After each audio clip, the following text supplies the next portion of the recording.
केहू दुनिया में नइखे तोहरा सिवा हो, तोहरा सिवा प्यार में नइखे गोरी। हम बेवफा हो, हम बेवफा। तो भैया सब कनी ठंड तो ए बेर दी कम भेले, ठंड कम भेले। तो देखक आब कनी धूप उगते तो फिर वीडियो उगते, कनी लेट भए जाए छे, ओइके लिए सॉरी दिल से सबके माफ़ी चाहे छियै। हमर जते ऑडियंस छहक और जे हिंदी ऑडियंस छहक और देखे वाला छहक, उसके लिए भी मैं थोड़ा सॉरी मांगता हूँ, थोड़ा लेट होने के लिए।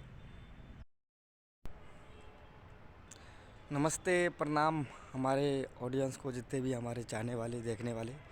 तो हेलो दोस्तों, ये देख लो आप लोग, देख लिया होगा आपने ब्लॉग के लिए। तो मैं इस टाइम चाय पी रहा हूँ, आप लोग जान सकते हैं, और ठंड भी अभी पड़ रहा है। आज धूप आया था, थोड़ा सा धूप उगा था और फिर उसके बाद बंद हो गया।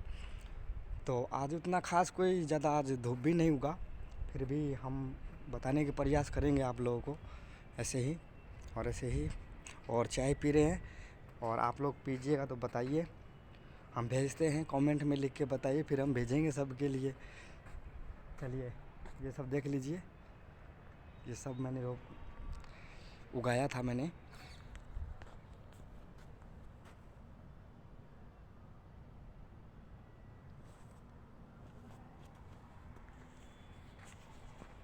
तो हेलो दोस्तों, मिलते हैं अगली वीडियो में। इस वीडियो के लिए आप लोगों को नमस्ते और प्रणाम, और ठंड में चाय।